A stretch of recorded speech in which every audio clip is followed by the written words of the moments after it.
never give up. I never give up. I never give up. Hi guys, welcome back to my Steps to Sobriety, my show on YouTube and as a podcast with me, your host, Stefan Neff.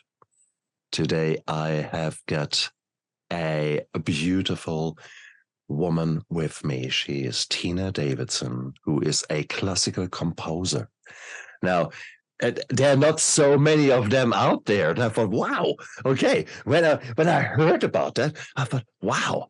And then when I realized that this woman is actually connecting her feelings and equally her trauma and her past with the music and is essentially evolving as such and is moving forward, is creating a probably a bit of escapism is my little bit of suspicion, but also a way out, a way of using music to deal with emotions, to amplify them, to bend them, to change them.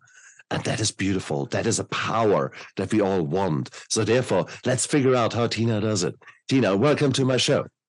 Thank you so much. That was quite an introduction. I know it is. Music is such a powerful and beautiful thing. It can do so much. It is not for nothing that music has been around with us for probably 100,000, 200,000 of years. I'm sure people clapped and used drums and used kind of those kind of things much, much, much earlier than even speech was properly developed. Yes. Was it not? Mm-hmm. We can only guess. Yeah, true. Certainly, yes, certainly. I think that's true. And I love that you talked about, you said music is escapism. I'm going to say that for me, sometimes composing music was a way of putting myself in a safe place. Mm.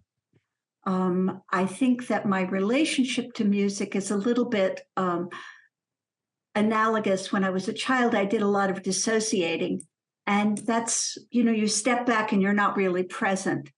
But if you think of music as kind of a healthy dissociation, where you come into the sound and in a funny way, then you start to breathe it like you might be able to breathe water, that it creates a safe place for us. And also that sound goes in 360 degrees. Doesn't go straight out or straight to the side. I think that's why noise can be really distressful, because you can't get away from it. Because if somebody's making noise, it's going out in a big circular fashion. But certainly for me as a child, I was brought up as a pianist, and I think it was just a very safe place. It's sort of like washing dishes. Like nobody really cares to bother you when you're washing dishes because they don't want to help. You're kind of safe. I never looked at it from that angle. Yeah, oh no, washing dishes, if you're the oldest of a lot of kids, that's a very good place to be. Nobody can bother you. The water is warm. You're doing something productive. Things get clean, it's like win-win. Priceless. Okay, yeah. I just put that seed in my head. May it grow and prosper. Yeah.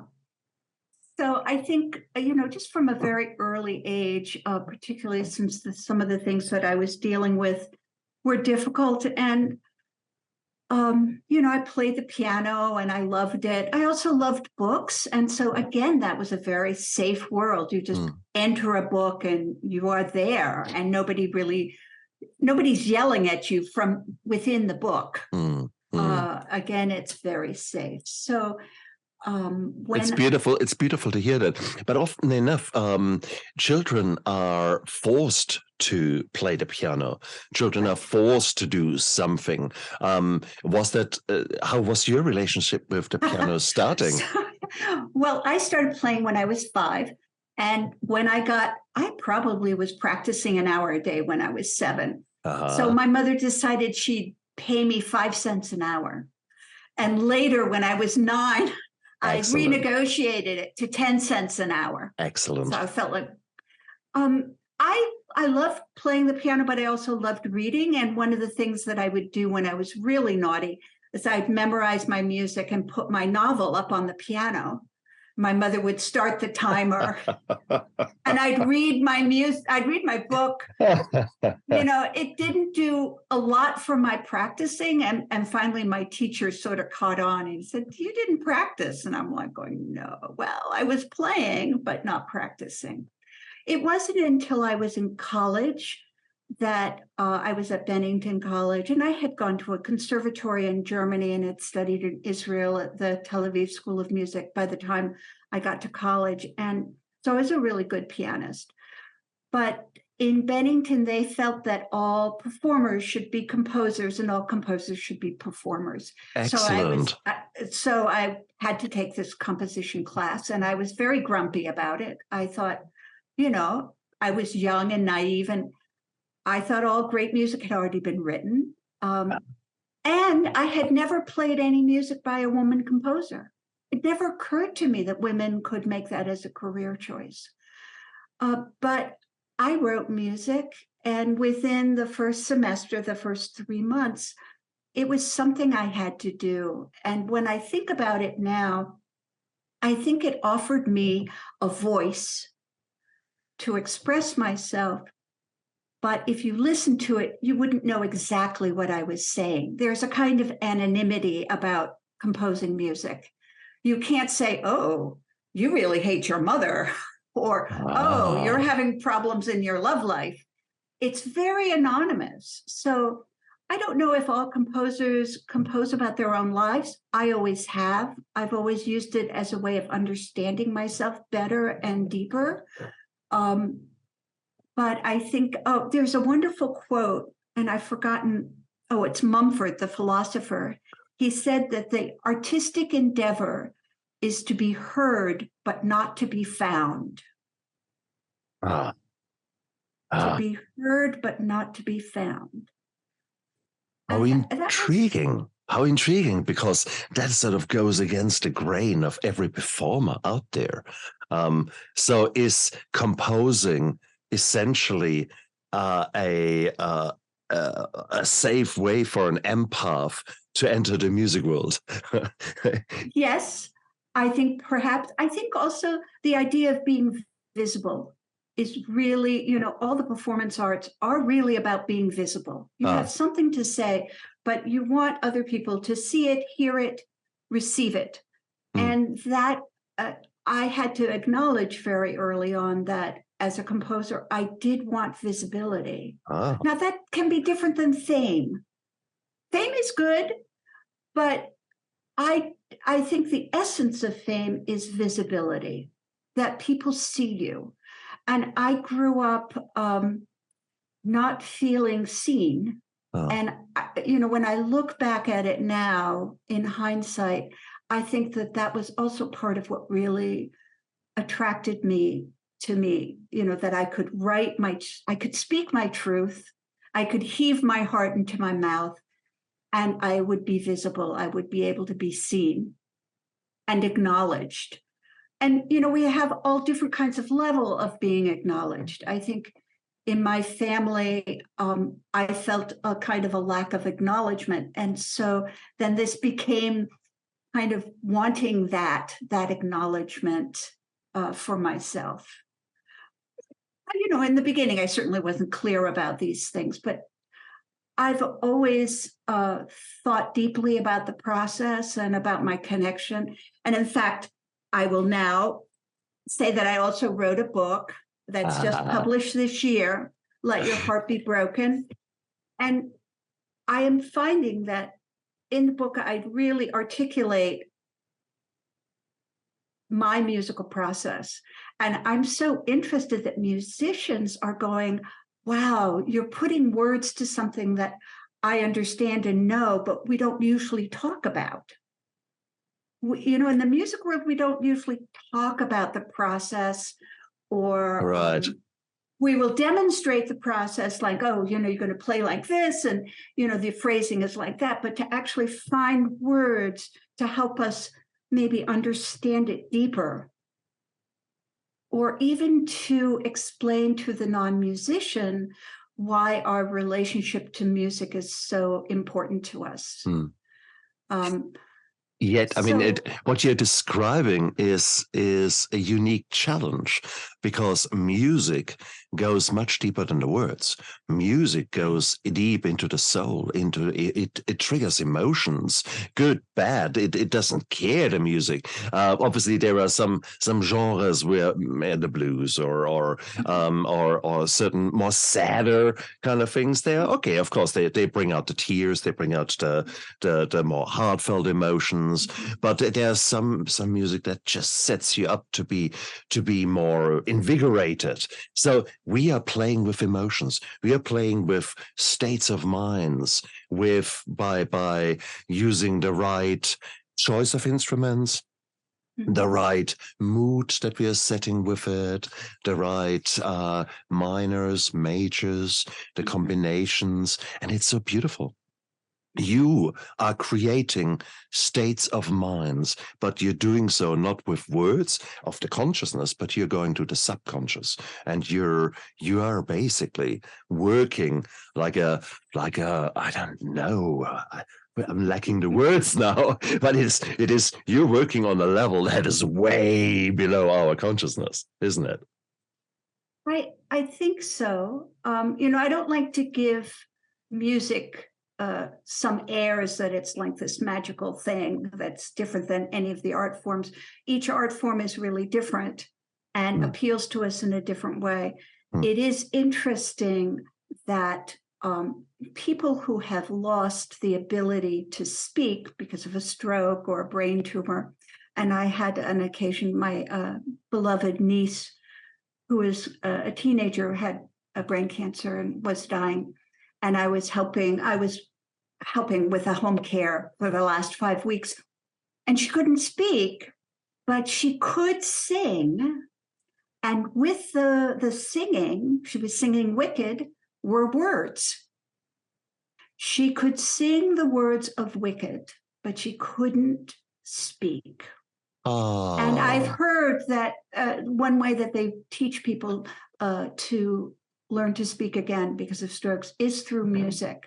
So clearly, words can be attached to music in a different part of the brain. Exactly. How beautiful. Yes. Wow. Yes. Wow. Wow. I was actually not aware of that, but now that you say it, we know the neuroplasticity of the brain is just mind-blowing. And it's still a big black box where we only just start to begin to understand what is actually happening in there. So music has got power, and you're harnessing this power. And it's interesting that I wasn't aware, but it's logic that a composer, just as much as an author, who will write maybe or choose his protagonists or his antagonists based upon their own life. Of course, a composer would also put their heart literally into their music. Is that common? Is that normal? So should I re-listen to some of the classical music out there and think, what was Debussy all about? What was So my theory, and I actually wrote an article in the 90s for Ms. Magazine about women and composing. And there was always been a lot of debate if you compose out of your gender. So here's my take. When I listen to Beethoven, what I love about it, it feels really authentic to him. He was a grumpy man, well educated, but he was grumpy. And you can hear some of that, even his endings, bang, bang, bang. I don't do that. I'm much more of getting to a point, and when I get to the point musically, as I touch ground, I lift off and go someplace else. That's much more of my. So anyway, at that point, I started saying, okay, I'm not going to say anything definitely, but to beg the question, if I look at writing music from my viewpoint, my gender, my age, being a single parent, living in this time, what do then I bring to my music? Ah, How do I speak of myself in this time? Because I've always felt that the great composers have an authentic voice about themselves in their time.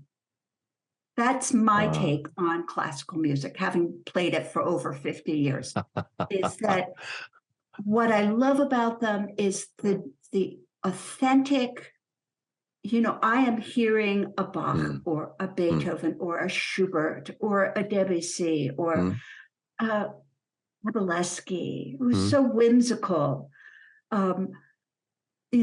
Tchaikovsky, who seems so like always angst in these melodies that are just like yearning and craving.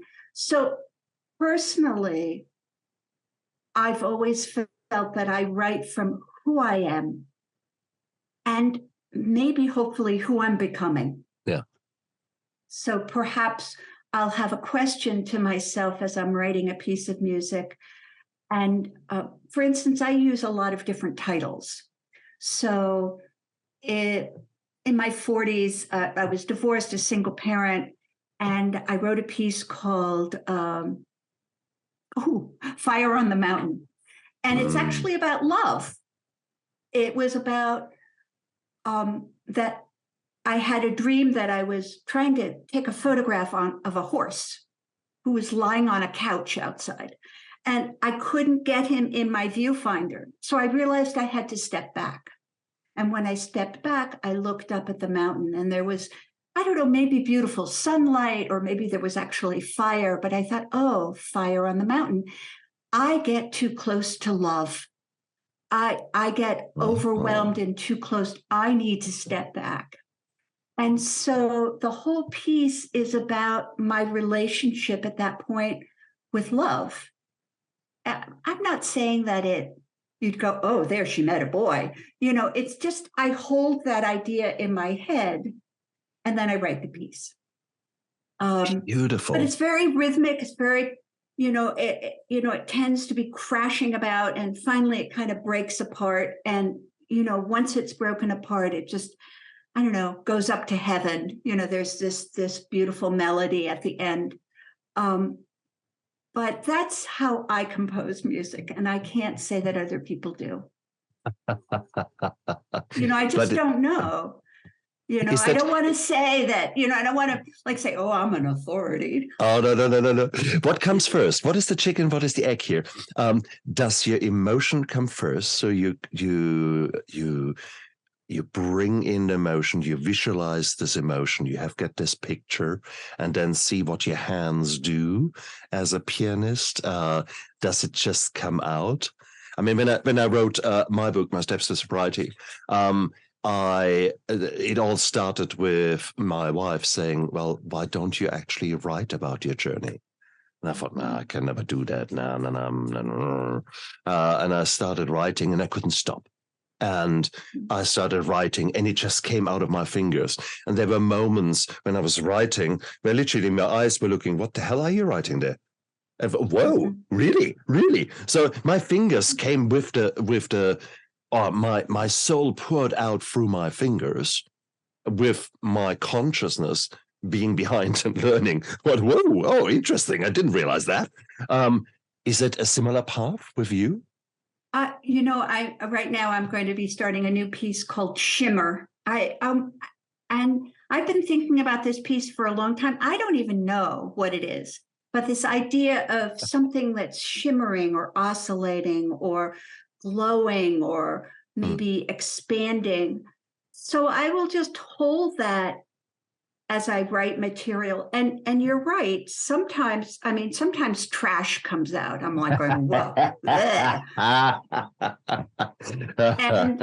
And sometimes something comes out that I go, oh, okay. Or I understand connection between different kinds of material.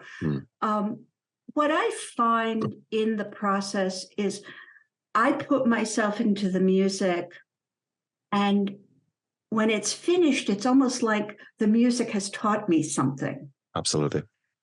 And it's a wonderful kind of collaborative process. Absolutely. there is something that I'm in control of and something I'm not in control of at all. So, and it's that balance. Exactly. In my book, I write about it as like baking bread. You can find all the right ingredients and you need them. But then when it's in the pan and it's rising, you can't touch it because it will deflate. So you kind of have to guess with your intuition, with all of your old knowledge, new knowledge, ancient knowledge, when it's right to put it in the oven. And I think in creative arts, and even in creating your own life, I don't want to say that creativity is only in the arts. I think that we are creative people and we're constantly creating our lives. And there's sometimes when we have to have a leap of faith. And a leap of faith means you don't have anything underneath you. And you're going to hope that this is, your intuition tells you to do this. You trust. And so there's stuff that you can't control in the development of this. But what strikes me, if I look at your processes, that you're taking action, that you're actually living in the moment, there and then, and you're actually, if at all, you're actually dreaming because you're creative. You have this vision already. And so I love it how you say, hey, this is I know where I need to go. So your compass is more or less pointing in one direction, and you want to go there. You don't see the steps yet exactly, but you have got a faith in yourself to take action, to move into the direction and see what comes out. And you're happy to make a mistake. You don't beat yourself. Well, do you beat yourself up when trash comes out? No, I think, there are pieces that I write and I go, oh, that didn't really work out the way I wanted to. Okay, next piece. Beautiful. Next exactly. Piece. And when I teach, my students say, oh, I'm worried that I can't write this. And, I get into my head and I'm like going, that's why you have me. Because I'm going to say, you can do this. Yeah. Take your time. Yeah. It's not the solutions. Take a nap, take a walk. Don't press yourself too hard. And when you're thinking in your head, you might say to your head, hey, who's talking?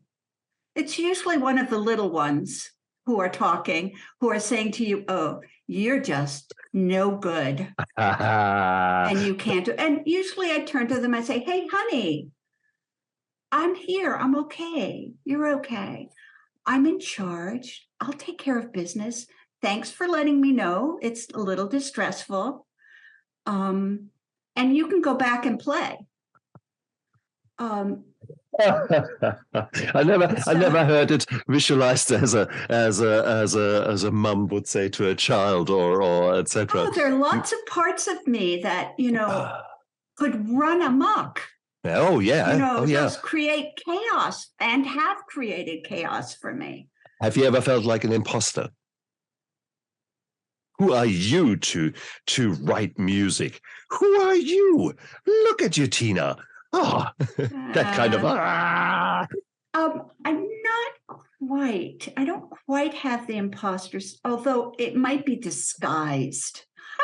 It might be, a little bit more surreptitious than who are you. I think there are parts of me, and I've done a lot of work on my life in therapy and reading. And one of the reasons I wrote this book is that part of my composing process is to sit down and write and journal for half an hour, 45 minutes every single day as part of trying to understand myself. So I've had to really, lots of things come up when you're journaling. So I've had to really dig in and do some really hard work because all of that stuff was, at various times was really holding me back, crippling me. Yes, the voices were loud. I don't know if they were saying, who are you? But they said other things that were equally as loud and destructive. Interesting. To me. And it was really when my daughter was born I was 30 and I was holding her and I thought, oh, either I have to clean up my stuff, clean up my mess, or I'm going to hand it to her in some sort of form. Ooh. Was that with hindsight that you thought that? Or was it really an active thought, an active realization? That's when I started therapy. I said, I am going to cripple this child. Wow. Because I don't have a handle on my anger, on my depression, on my, all my stuff. And I just thought, I have to get down and dirty. I have to save my life so I can be a good parent to her. Wow. Okay, now that is powerful. That is an insight that so many of us should have, because again, there was a moment, a catalyst that triggered you to take action, and you took action. You actually did the hard work, and there were many catalysts. There were many signs in my life, and instead of taking action, I took action the wrong way. I tried to escape. I tried to run away. I tried to not face the music, so to speak, and that was. Oh, I totally understand that. But that's the title of my book, Let Your Heart Be Broken. It came from, I was at a talk by Stephen Mitchell, who did a lot of work with the AIDS crisis. And he worked with Kubler-Ross on Death and Dying, and a wonderful poet, as well as an amazing writer. And I went to this conference, and he sort of sat on the stage, and he was kind of curled up, and he said, people ask me what the meaning of life is. And I think it is, and he sort of paused. He said, let your heart be broken. And I thought about that for years. And finally, I decided that, this is what we protect, is our little life. Let me actually read. He relaxes into his chair. I am asked that all the time, he replies, and I don't really know. He pauses, looking to a side. Then he turns back, smiling. But I think the meaning of life is to let your heart be broken. The heart, the round sphere of your being, let your heart be broken. Allow, expect, look forward to the life you have so carefully protected and cared for. Broken, cracked, rent in two. Heartbreakingly, your heart breaks, and in the two halves rocking on the table is revealed rich earth, moist, dark soil, ready for a new life to begin. Beautiful. Wow. What words to describe the very truth, because that's what this show is all about. Post-traumatic growth. Us becoming new beings in response to pressure, in response to challenges that none of us want. And that's virtually a unique theme going through every interview that I do, because most of my guests... We don't want it, we didn't deserve it. Woo, like. Great. I like. Yes, it's horrible, it happened. And I love that he says, let your heart. It's this kind of allow. It's not like go into it with anger and aggression. It's that sort of opening up to your pain and your suffering so you can get through it, so you're not dragging it around and crippling yourself and other people with it.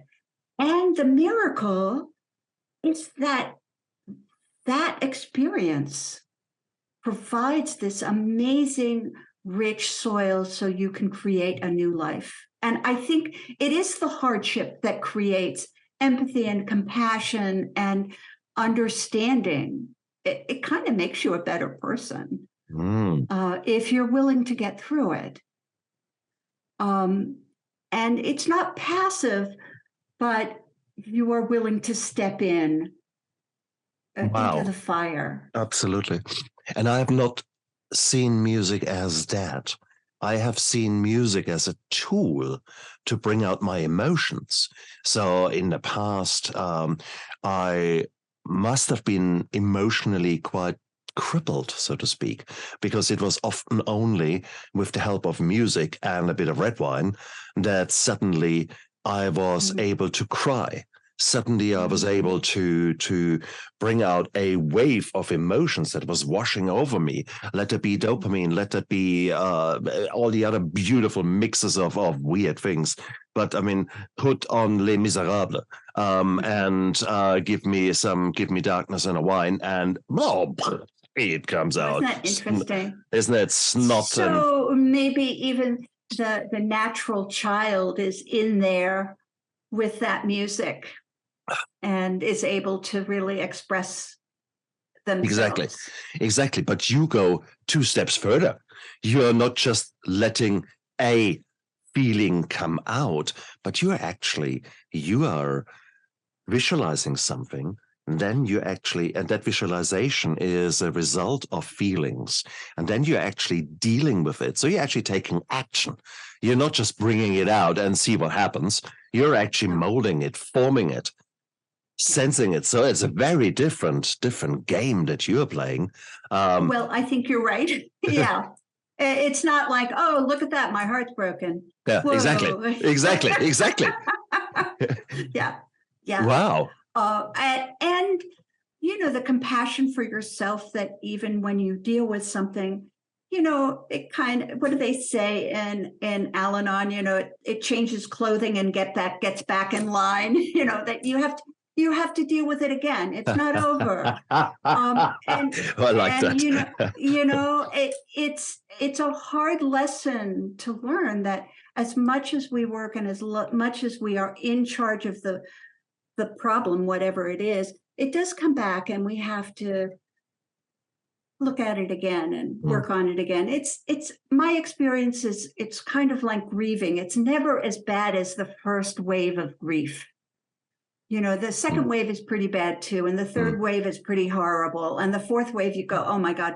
But then it starts to lighten up a little bit. There may be a pause between the storms, and then one day there is a hint of sunlight.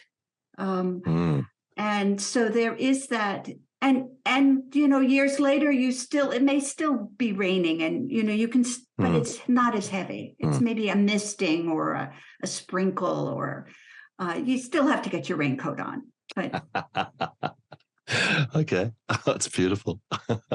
And I think what you've described here is there are so many aspects of your story that sound eerily familiar to me, because there is the journaling as something to bring out your emotions. There's a creative process where actually things are triggered. You're poking the bear a little bit in there and see poke, see what comes out. Poke, see what comes out. Yes, but again, I am very centered on serving my music and serving my child. Those are my sort of 2 goals. Serving my community as well, but to do that, I need to constantly have a kind of an emotional honesty, and willingness to look at what I'm doing. I think it serves my music the best. Emotional honesty. Bloody hell. Yeah, these are beautiful words to describe living right here and really observing as an active participant, not as a passive victim of these neurochemicals, but actually more as what is happening here? I love it. I love it. Yes. And also, any kind of healing, it's a multi-pronged approach, therapy, yoga, meditation, eating right, sleeping well, taking long baths, lighting candles, taking walks with my dogs. I mean, it's not just one thing. Yeah. It's many, many, many different things that serve our wellness. And I think that puts me in the best space to create. Beautiful. So true. So true. I have recently gone through pretty hard times, and it's just now sort of that I'm back in the driver's seat. I'm trying to not trying. I am taking control back over some of these emotions, and suddenly my creativity is picking up. And I thought, ooh. And a friend yesterday came, hey, shall we do another exhibition? And I thought, ooh, yeah. But the last one, a lot of our co-creators sort of dropped off, financial, etc. And suddenly, so there was a problem. Within a fraction of a second, I had found the solution for that problem. Bang. My brain was bang. There you go. And I already knew exactly what I wanted to create, which pictures I wanted to shoot. So when you start taking control of other parts of your life, suddenly your creativity picks up. And it's just for us to choose which medium we want to use. You are composing music. I create pictures, I photograph, I maybe make a new project with regards to a course or something like that. There's creativity there. And with the creativity, you create strength, you create validity, you create, confidence, because you are back in control, and it's so beautiful. You're moving away from this victim face state over there, and you're not just a survivor. When I become creative, I'm the thriver. That is maybe one hallmark of me being way over here in the pendulum towards the creativity, towards the this is a beautiful world. I in my teachings, I did a lot of teaching. I lived in Philadelphia. I did a lot of teaching in public schools with at-risk children in very poor neighborhoods. And I was teaching them to write music, which seems kind of odd. When they're so poor, why are you teaching them music? And we would do that through instrument building. They had no music programs in the school, so we just built out of what do you have at home? They have junk, so we built it out of recycled materials. And I found once the kids had created their little guitar out of a shoebox or their set of drums out of tin cans, they'd almost do anything for me. I could get them to do anything. So I said, okay, let's write music. We're going to draw the way the sound is. And so they would draw it in different colors. And then we made the paper smaller for another project. And we invented symbols for high and low. How high is it going? How low? How long is the sound? The duration. And ultimately, what I was trying to teach them was, you are a creative human being. Beautiful. This belongs to you. Nobody can take it away from you. And so when you talk about creativity, I just always want people to not think that, oh, that person's special, they have creativity. That's actually not true. I mean, when you think of all the kids who come home with finger paintings that their parents have loved and put on their refrigerator and that were really beautiful, I think it's just an innate part of who we are, is this creativity. A lot of times we're told we're not creative. And I always say, if people are telling you, you can't do that, or come on, wise up, or that seems pretty unrealistic, and you really believe that there might be a way, I say, get different friends, find somebody who will support you.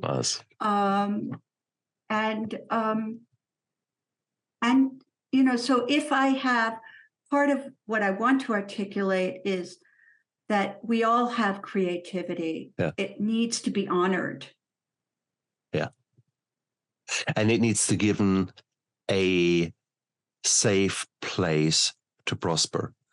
For that, you need to step back and let it happen. And again, something that due to circumstances, I focused so much on surviving in recent times that I didn't give that creativity a chance to actually come out.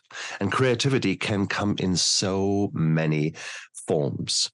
I think one of what I just realized is that the way I'm cooking, the way I'm recently rekindling my love with my kitchen and with creating cooking is food. so creative. Absolutely. And, oh my gosh, it's so caring and it's loving. It's not for nothing that people describe a symphony of taste, and that they describe all these different forms, often in terms that are far more musical or far more emotional, rather than something to do with the mixture of salt and fat and things on your tongue.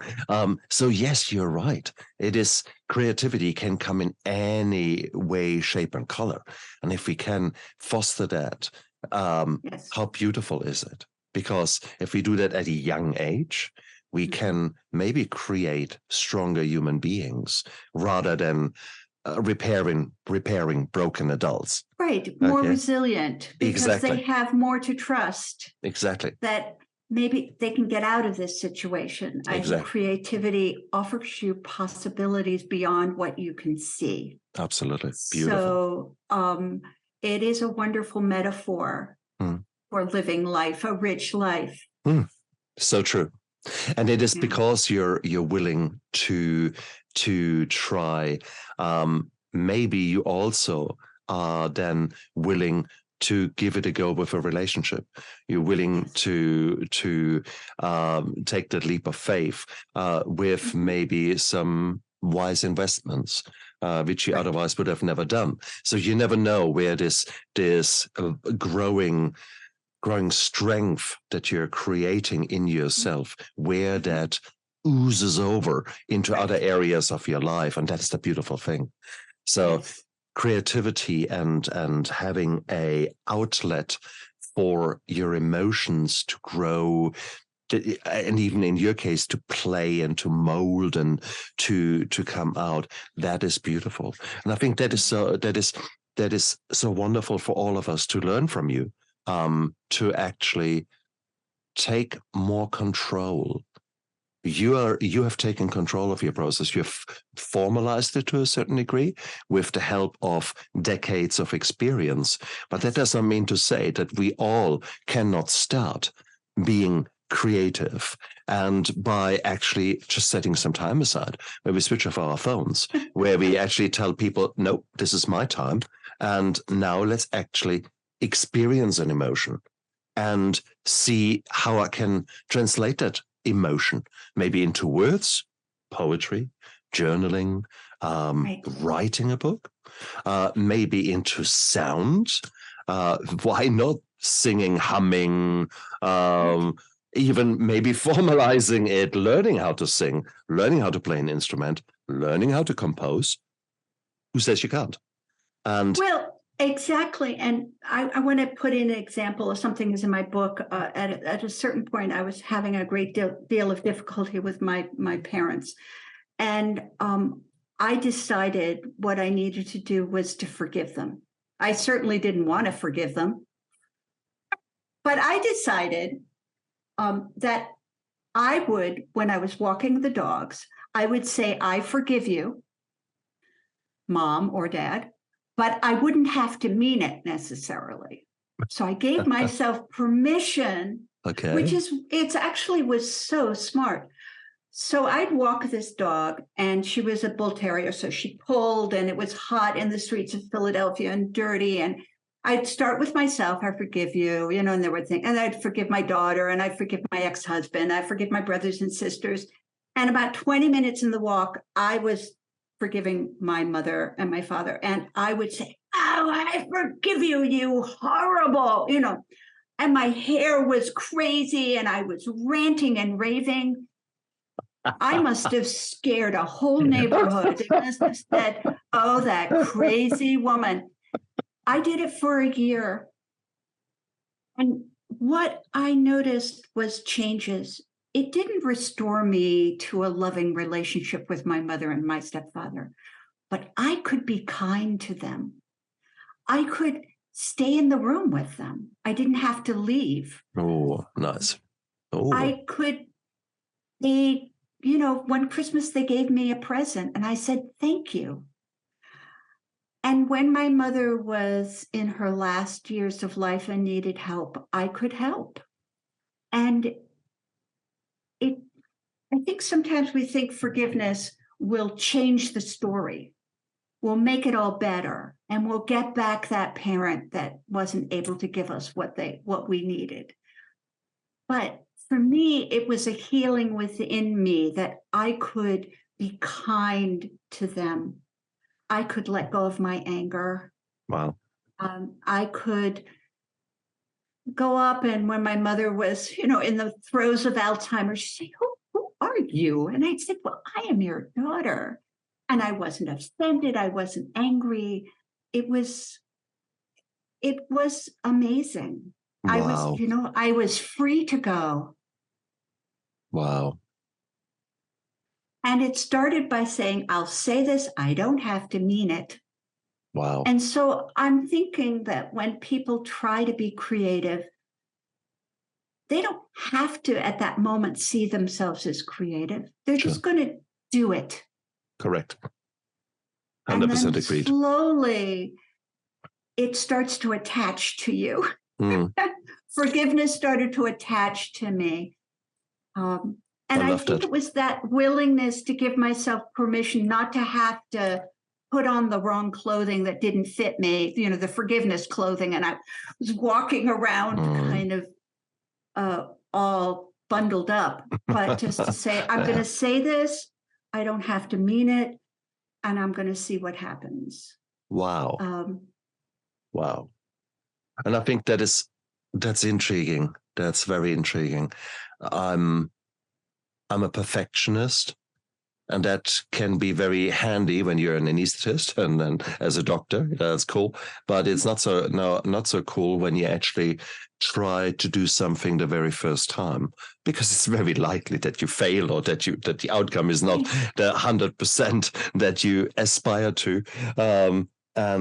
But to actually give you permission to be a mess, and permission to just give it a go, and maybe laugh about yourself. Learn about that in a second. But isn't that also about being sober? I mean, you're just going to do it just today.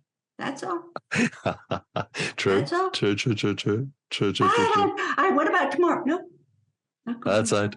That's right. And I think that's such the brilliancy of AA is, they really were able to conceive these sort of life lessons that really work. Yeah. You just take this day. That's enough.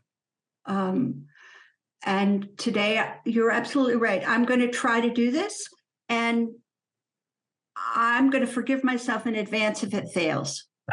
It doesn't have to work. Okay. That's okay. I like that. That's okay. I give myself, I'll just do it. And yeah. But guess what, guys? If you tried it again and again and again, your educated guess what will work will actually become better. What has not worked, or what has started to kindle the flame a little bit. So now you suddenly find the petrol to pour on the fire, and you think, "Whoa, okay, I like that." And so there is so much to learn here from your journey, Tina. There's so much to learn from your book. So it is, show us your book again. Okay, it's called "Let Your Heart Be Broken: Life and Music from a Classical Composer." And that's beautiful. Absolutely beautiful. Guys, what have you got to lose? Think of it like a journey into a new endeavor. I think most of my audience would have never thought about classical composing. I think that's fair to say. But who says that this might not be a new thing to try? I think one of my first guests was a special forces soldier, or was certainly at the tip of despair man, until he walked into a machine gun the wrong way around, and he was pretty messed up, and he lost himself completely, and he went into a very dark